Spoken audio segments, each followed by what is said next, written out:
different taste. Dry, this is semi-processed, that is processed. Can see that is dry. This is not a Other dry. different taste. Ça, on dirait des petits pois. Ah yes, it's like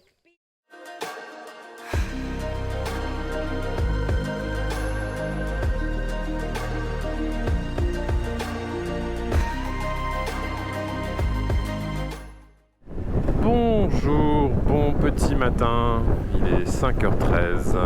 Je pars de Pondichéry ce matin sur une idée originale de Sylvain, qui est un ami, qui est propriétaire à Pondichéry de différents établissements, qui travaille d'une manière très intéressante, aussi bien pour préserver l'eau que la nature, que pour manger sainement. C'est-à-dire que là, je vais rendre visite aux fermiers avec qui ils travaillent à l'extérieur de Pondichéry et qui travaillent tous dans le respect aussi bien des aliments qu'il va mettre dans l'assiette de ces établissements pour ses clients, ces hôtels et restaurants à Pondichéry.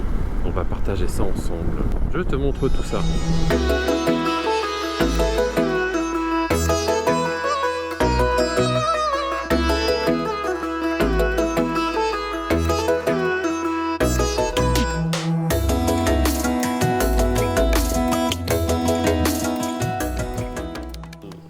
Dry, This is the green one. yeah, ones. green. Is a different taste. dry, this is semi-processed, that is processed. Can see that is dry. This is not a Other dry. different taste. Ça, on dirait des petits pois.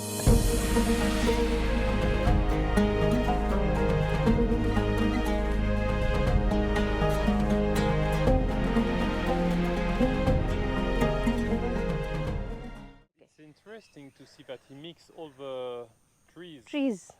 That was, it is called high density farming. High density means in a smaller area they have different varieties, they have multi-cropping in a small area. Yeah. The water connection going through tube level. Here? Yes, sir. And you have a tube for the water connection. Through water connection in a borewell. Borewell. Yeah.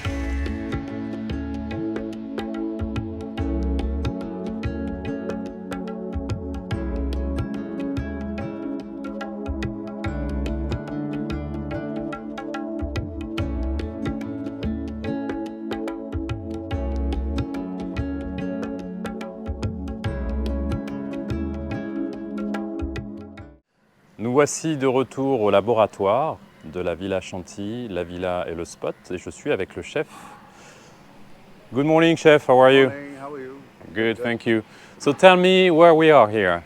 Okay, so we are in La Manufacture. This is where we produce all our basic products for all our 3 restaurants. It's La Villa, Villa Shanti and the Spot. So this is where we get all our raw materials from. And as you can see, the truck is there. Yes. So that's the truck which takes all the raw materials to the three restaurants. Okay. C'est collecté, on envoie ça dans le camion. And so it's loaded into the truck, ready to go now. Donc ça, c'est tout ce qui va être dispatché entre la Villa Chantilly, la villa et le spot pour la journée. So chef, tell me where we are here. So we are at the Spot. This is one of our restaurants. Et le voici, il est là, il était là, le verre, le plus vert. Nimbu, il est là, on va le remettre dedans. C'est le plus vert de tous. Et le chef m'expliquait qu'en fait, ils sont effectivement, comme tu l'as vu, sur l'arbre bien vert. Et au bout de quelques jours, quand ils sont, cette variété-là, quand il est cueilli, eh bien, il devient jaune. C'est pour ça que quand on va le cuisiner tout à l'heure, tu vas voir beaucoup de citrons jaunes, même si sur l'arbre, ils étaient bien verts. Ne pense pas que je suis en train de t'arnaquer. Nimbu était bien là, c'est le plus vert, on l'a mis tout à l'heure. Et donc voilà, c'est parti.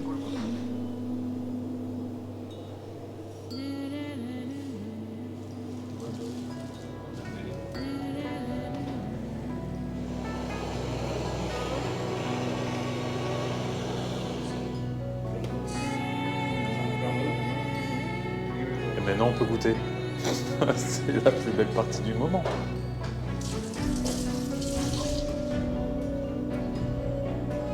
Please, chef, test.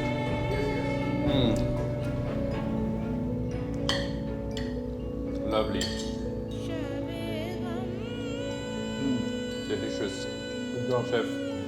Thank you. Thank you, Mohan. Donc voilà, on vient de quitter le spot, la Villa Chanty et la villa, les 3 établissements donc, de Sylvain qui se trouve avec moi et on va échanger justement sur sa vision de la gestion de ces endroits et sur tout ce qui s'y passe et pourquoi. C'est très important et ensuite on va voir ça en images. De voir, d'échanger surtout avec ces fameux paysans locaux que j'ai pu visiter grâce à toi, rendre visite en tout cas, et d'échanger, de voir la manière dont ils travaillaient, et puis de les retrouver aussi à un événement que tu avais organisé avec eux. Ils étaient présents et c'était humainement pour moi c'était super important de les voir échanger, les voir participer, poser leurs questions, écouter ses réponses, et même à la fin où on a pu goûter cette fameuse tarte au citron qui a été préparée par le chef en l'occurrence. Est-ce que pour que ce soit un peu plus concret, tu peux m'expliquer, on va prendre l'exemple de ce citron que j'ai pu suivre un petit peu. Donc, pour raconter cette histoire, on l'a appelé Nimbu, le citron vert. Et explique-moi justement, si on prend l'histoire de Nimbu, comment ça se passe. Alors, le point de départ, c'est de dire on consomme des citrons au bar, dans les cocktails, dans la cuisine et puis dans la nourriture du personnel, parce que j'ai 120 salariés. Donc voilà, le citron il est utilisé à différents niveaux. Le cuisinier avait l'habitude d'appeler le matin, quand il arrivait, le fameux grossiste Oui. qui livrait 15 minutes après 4000 citrons. Consommation de citron à l'année, plusieurs tonnes. Et donc on a dit, bon, on va commencer par... Partout c'est facile, le citron était un de ces produits. Mais là, on a le même cuisinier qui ne peut plus appeler à 10h du matin, il est obligé d'appeler la veille pour que l'agriculteur aille cueillir le citron. Il est déjà contrainte opérationnelle. Ouais. Il faut convaincre le cuisinier qui dit moi, j'arrivais le matin, j'avais juste à appeler, j'étais livré. Ouais. Bon là, non seulement il faut que j'appelle la veille, mais quand c'est livré, c'est pas toujours de bonne qualité. Il n'utilise pas de pesticides. Oui. Alors c'est pas qu'il n'est pas bon, c'est qu'il n'est pas forcément joli comme on l'entend dans les supermarchés où tu as un citron sous plastique. Il a plus de goût. Exactement. Il a plus de goût. Mais bon voilà, le cuisinier le théorise comme ça. Oui. Il n'est pas beau, il n'est pas bon. Ouais. Et donc il a fallu passer par cette phase-là, en disant voilà, qu'est-ce que vous voulez qu'on soit demain? Et puis petit à petit, le cuisinier l'a accepté, comprendre le mécanisme de l'autre. L'agriculteur devait aller cueillir le citron. Et donc, le citron arrive.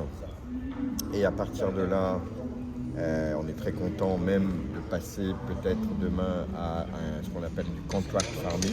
Oui. C'est-à-dire, on va dire à l'agriculteur, on va te commander tant par an, à tel prix. Oui. Et donc voilà, le citron arrive, il est cuisiné. Et donc, la question, c'est maintenant, où est-ce qu'on va jeter ces déchets? Qu'est-ce qu'on en fait? Donc, le chef français avait déjà commencé la question de la réutilisation des déchets. Par exemple, le poisson, on achète 100 kg de poisson, on a 50 kg de filet, tout le reste c'est du déchet. Oui. Mais ce n'est pas du déchet toxique. Oui. On peut faire des stocks de poissons qui sont extraordinaires. C'est la base de nos sauces dans les restaurants, donc ça marche. Oui. Et on arrive à réduire les 50 kg de déchets à 10 kg en fait, qui sont très toxiques. Oui. Parce qu'ils arrivent après le transformation stock, et tout tout. ce qui reste à la fin et on ne peut plus rien faire avec.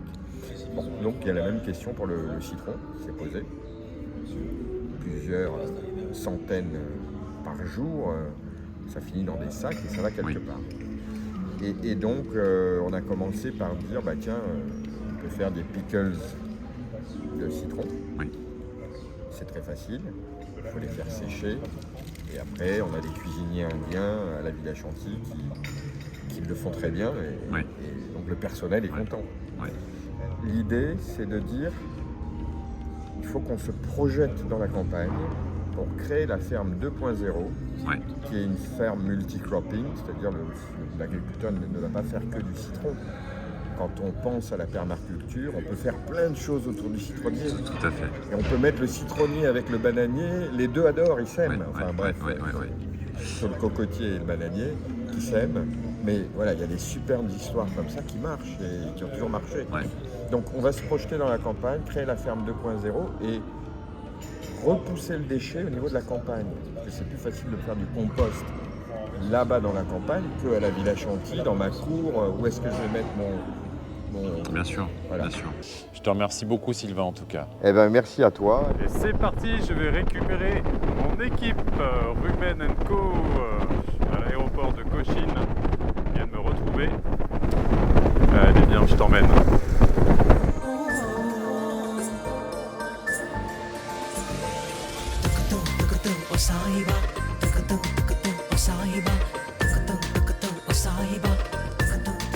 Arrivé à l'aéroport de Cochin pour récupérer nos acolytes.